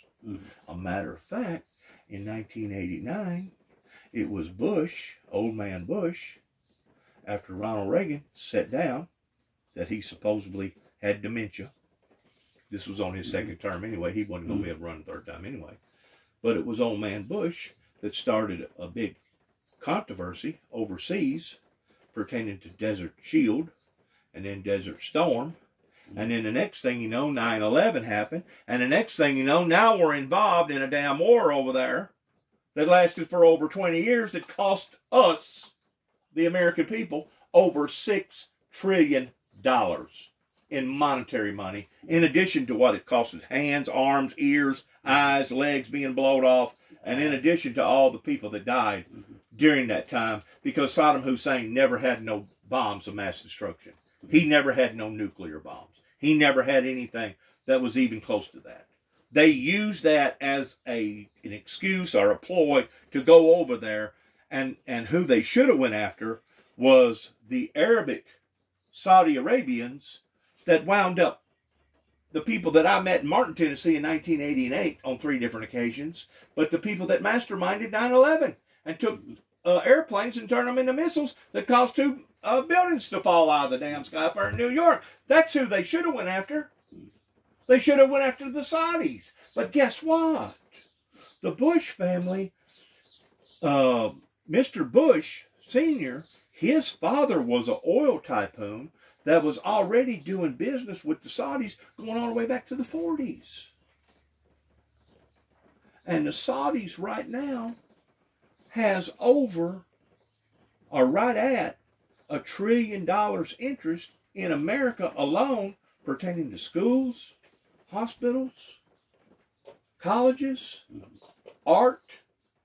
And it's kind of hard to knock somebody like that out of the pocket, even though out of the 27 terrorists that they know that come from Saudi Arabia, there was like 24 of them that actually come from Saudi Arabia. Even though the odds were stacked against Saudi Arabia, they still went to war with the wrong people. And now we're paying for it.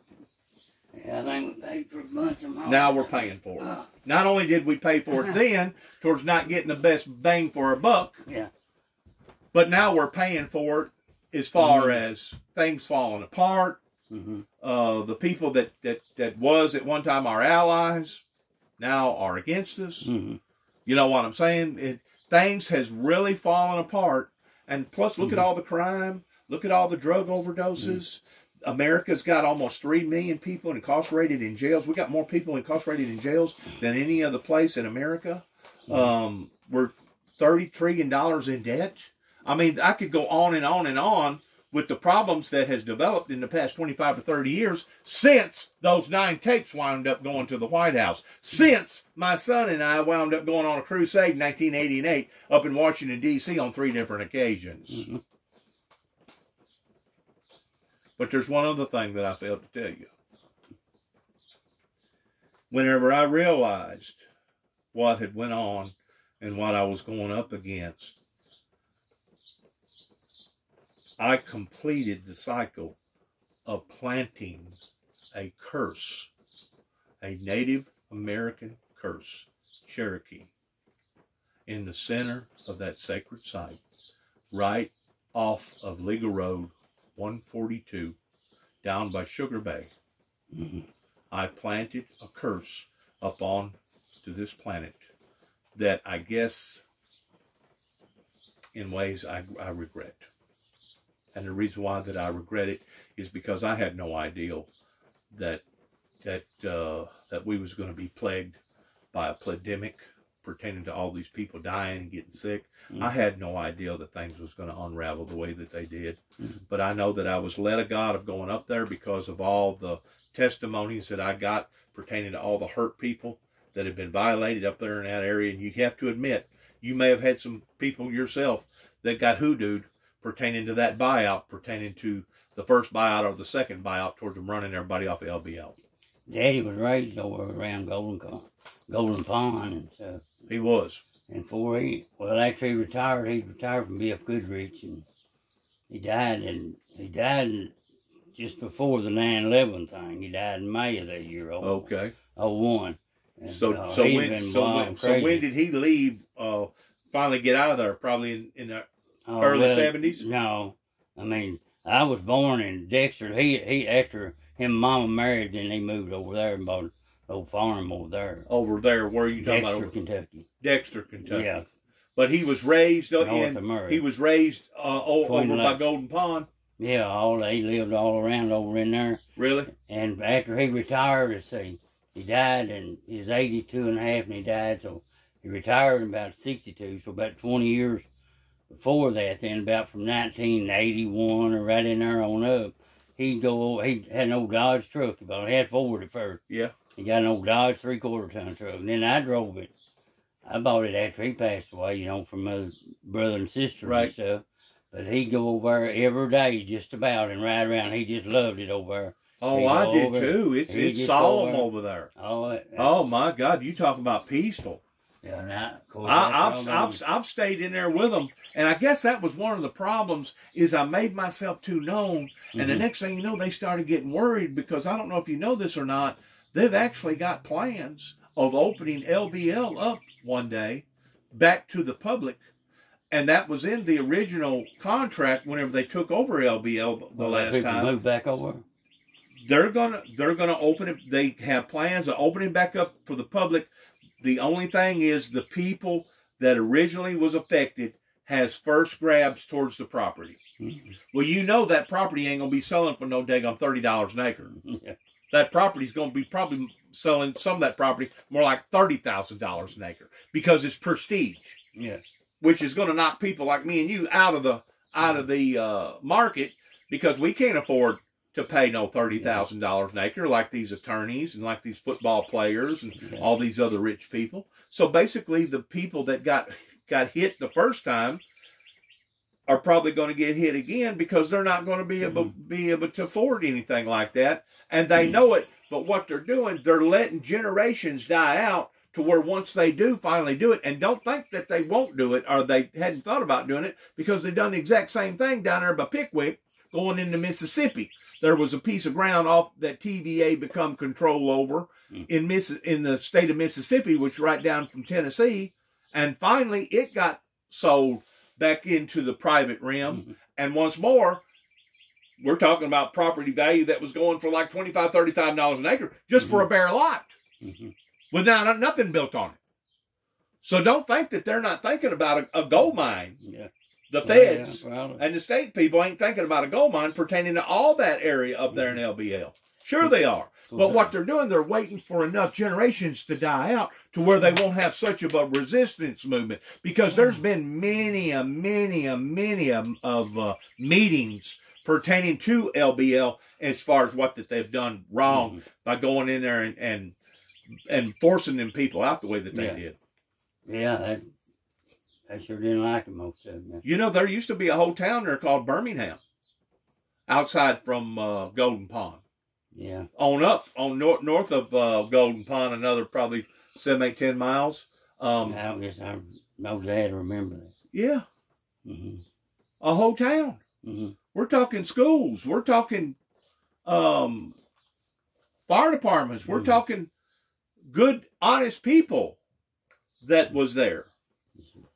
See, between 1942, whenever they finally shortened each bank, because LBL lost just about as much property on the Cumberland Riverside as it did the Tennessee Riverside because they put up 2 dams.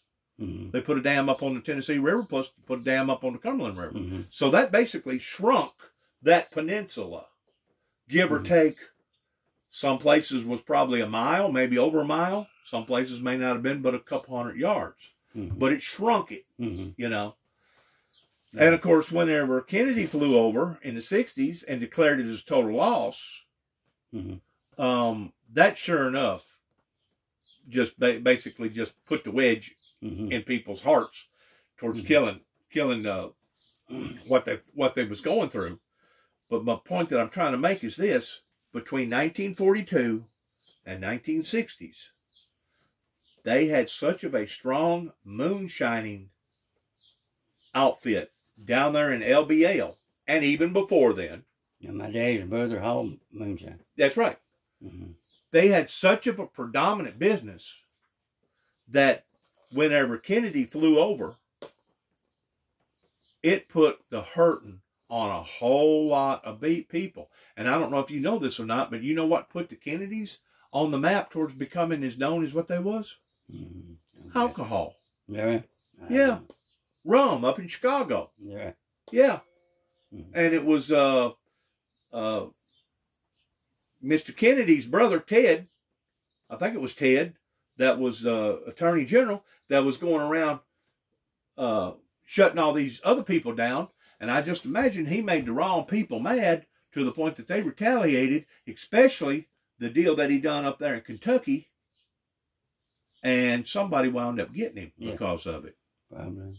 But I was told that at any given year, the state of Kentucky would lose anywhere from 7 to 10 revenuers of people that was out there walking around and stumble up on a steel. Moonshining. And the next thing you know, they'd knock them in the head, throw them in the river, and you never see them again.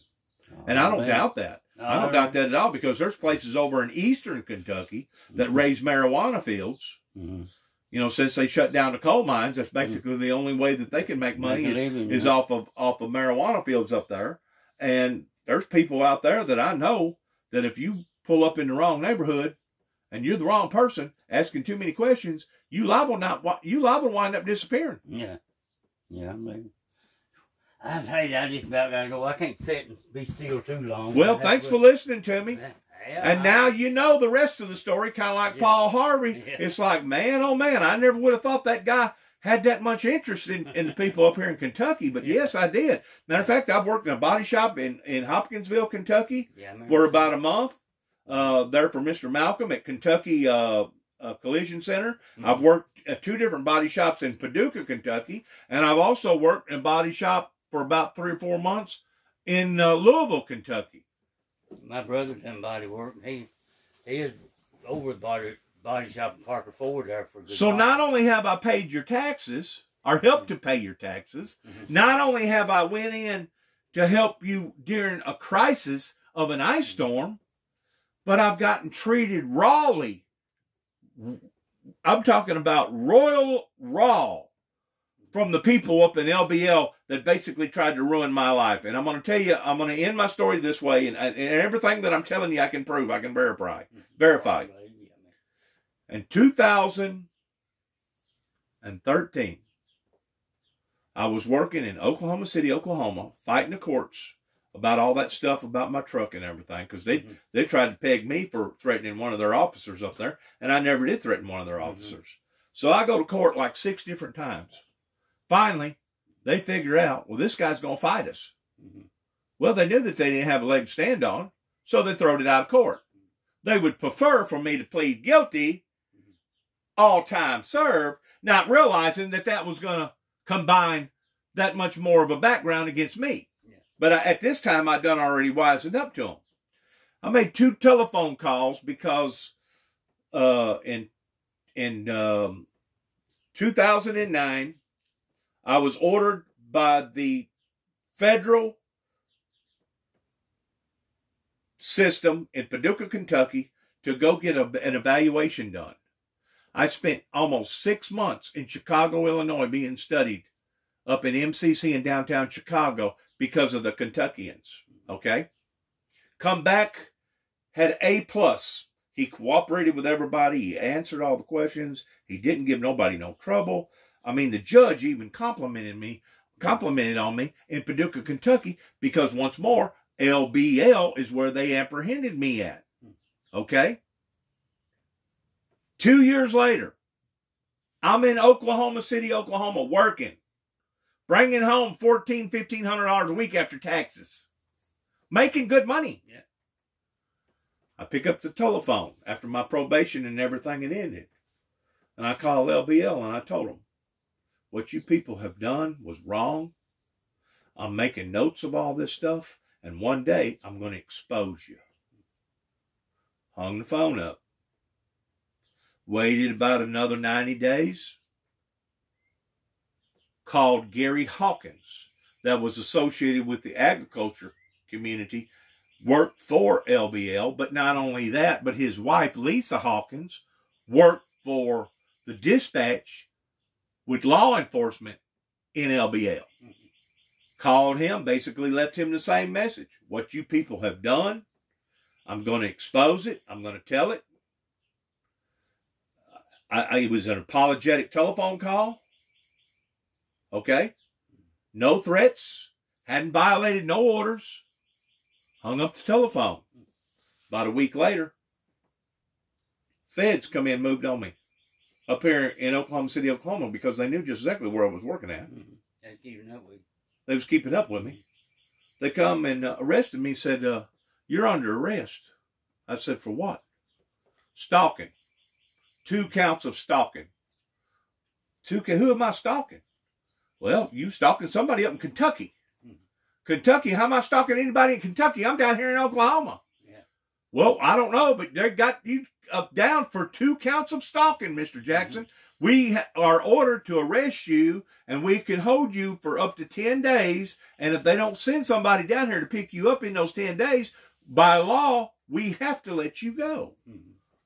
I go, my God, this nightmare just isn't going to end, is it? It don't seem like it. Well, about on the 7th day, they sent a crew down there and picked me up.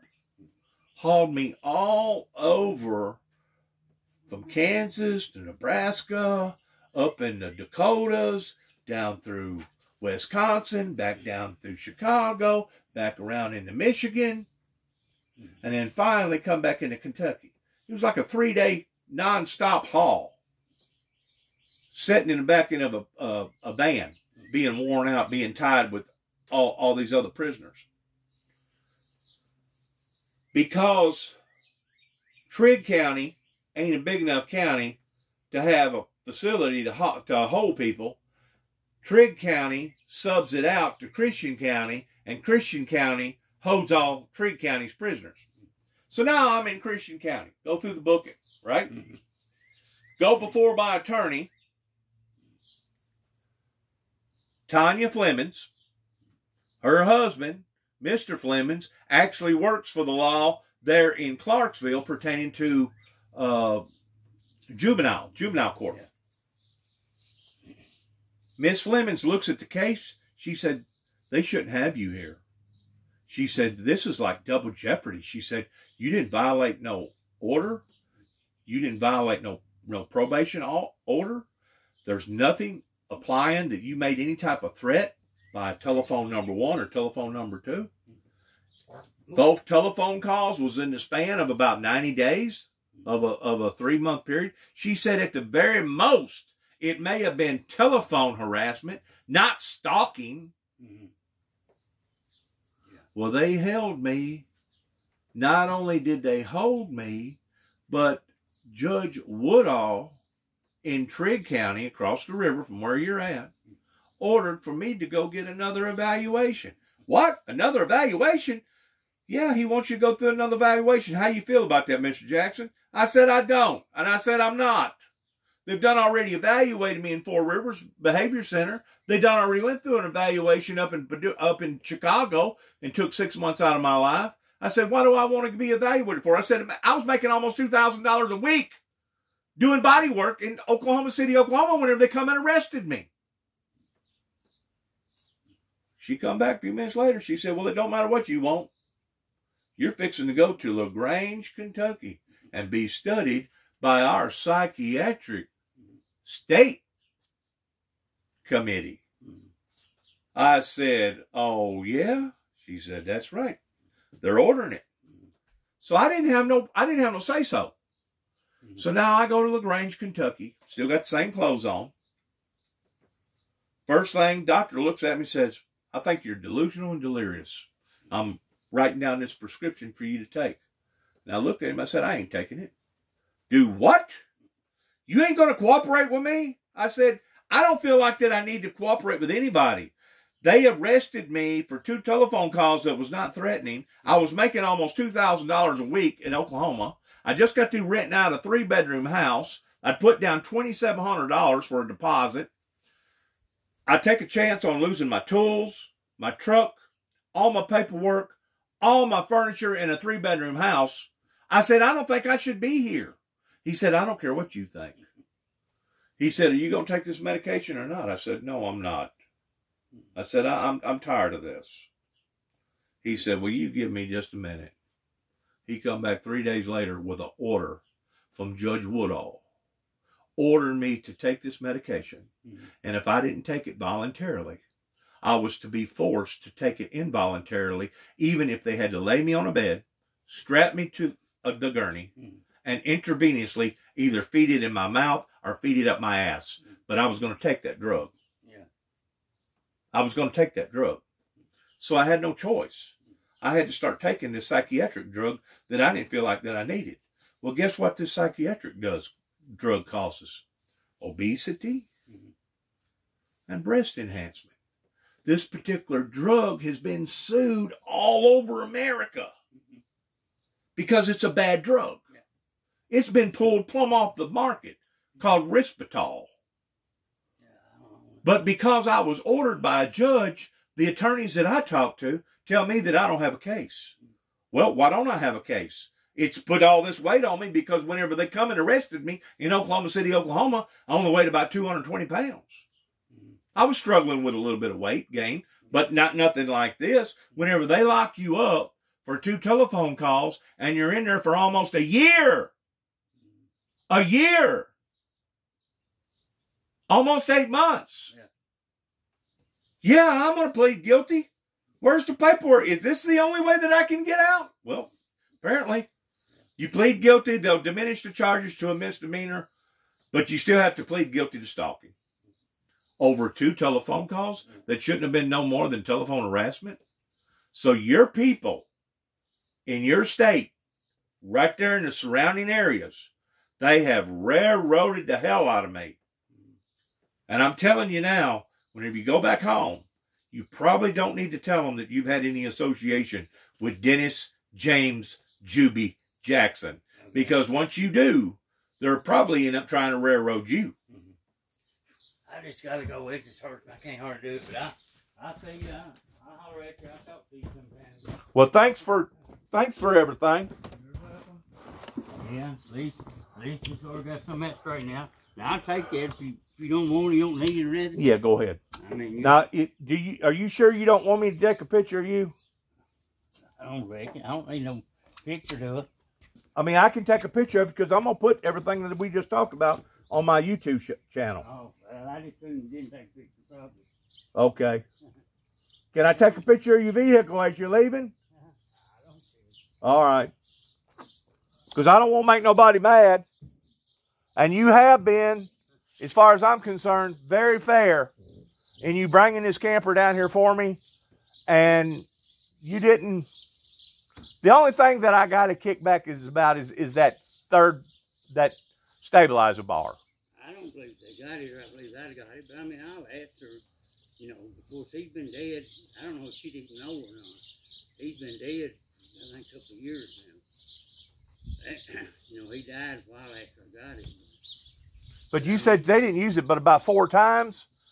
And she wound up having that bad accident there at Wrangler's Campground. A horse rolled over on her or something, almost killed her? Me. I mean, she's not as bad as I thought she was liable to be dying or something. I didn't know what I'd have to go through to get this camper. But I talked to her one evening. That other lady gave me her phone number and said she sleeps a lot. So it might be hard to get a hold of her. Right. But I talked to her and she was up at the food giant up there. And I don't know. I doubt if she drove. I mean, somebody carried her. I got you. I don't know. I thought she was in a wheelchair. But she bought the camper new there in Arrowhead, there in Murray, Kentucky. Mayfield, Kentucky. Yeah, I think it's where it comes from, I'm pretty sure. I think that sticker on it somewhere. Yeah, it did have a sticker on it. Sure, Arrowhead. They didn't use hardly any of this thing. It's brand new. See, I didn't know that they had a dealer up there that sold these Puma Palomino trailers. It's on an old lady there. They call it 406 or something, I think now. If you come out of Mayfield on the old ladies, all I know. I'll check it out.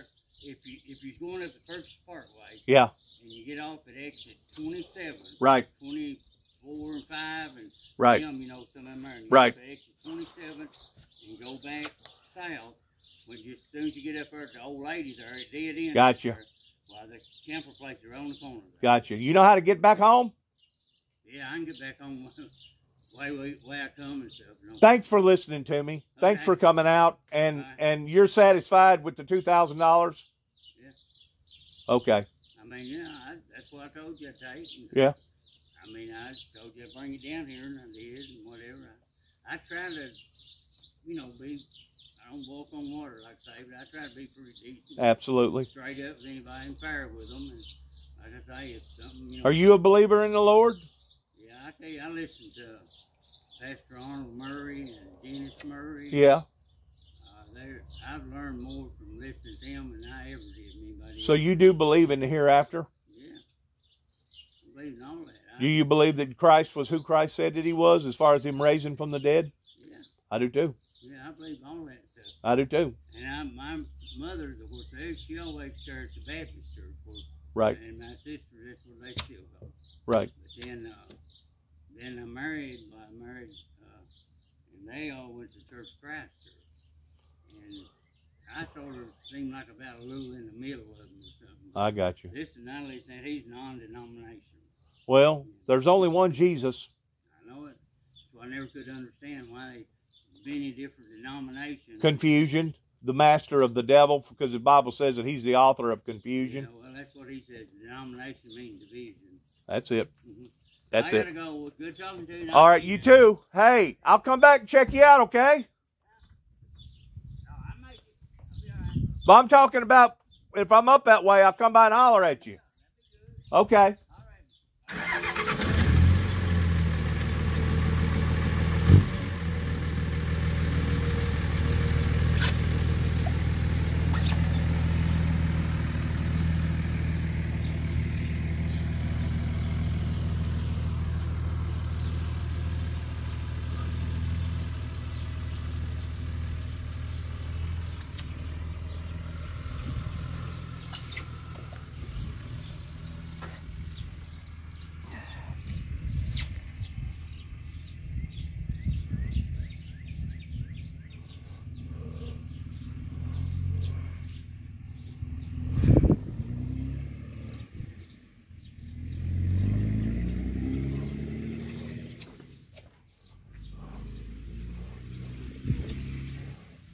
That's a good old dude right there.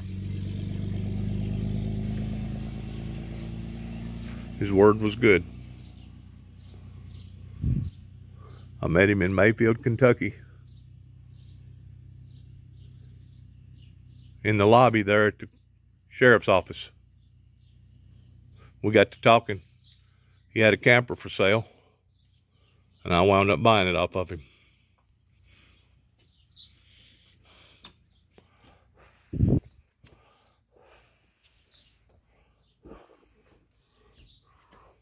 Ain't quite finished yet with my deck.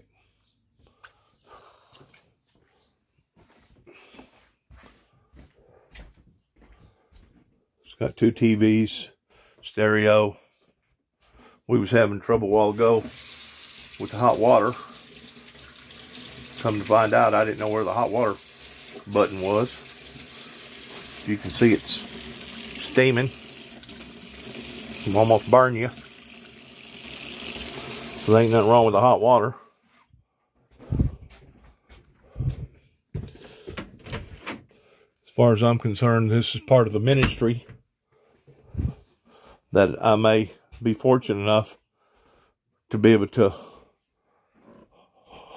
load up and go to various places rather than live in a hotel. Eventually maybe live on the road with people inviting me to come and speak. That's my whole intent for getting this particular unit. My other unit, I'm living in it. I've had some problems with it that I'm going to have to reconstruct. So while I'm reconstructing it, I'll live in this one temporarily. And if I don't do nothing else, I can take the thing and park it up at Reelfoot Lake or the park at Tennessee River and leave it up there.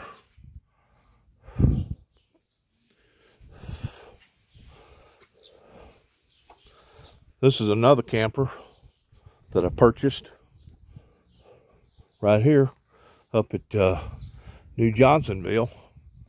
But my God, it weighs so much. I guess the only thing wrong with this camper here, it needs a converter. Somebody stole the converter out of it and sold it, probably for some drug money. Ain't nothing wrong with it, just needs cleaning. Good little camper. I put some tie downs on it, help tie it down in case large winds, like tornado straps. But it's a good little unit. Ain't nothing wrong with it.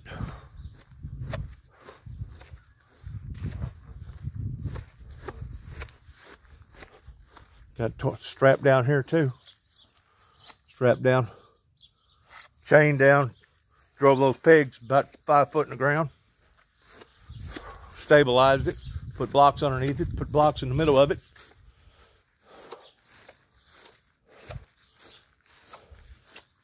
The Lord's been good to me, though I've went through a lot of troubles. God has blessed me with my health, even though my health has deteriorated a little bit pertaining to diabetes.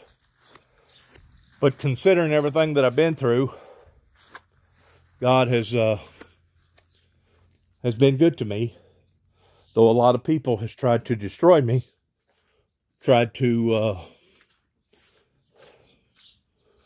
end my purpose in the ministry that has always supported love and grace, peace, utopia. I just wanted to share this to let people know that it's not too late for people to be on Christ's side instead of the devil's side. Good luck to each and every one of us as we pursue our endeavors towards a better tomorrow for each and every one of us. God bless and shalom.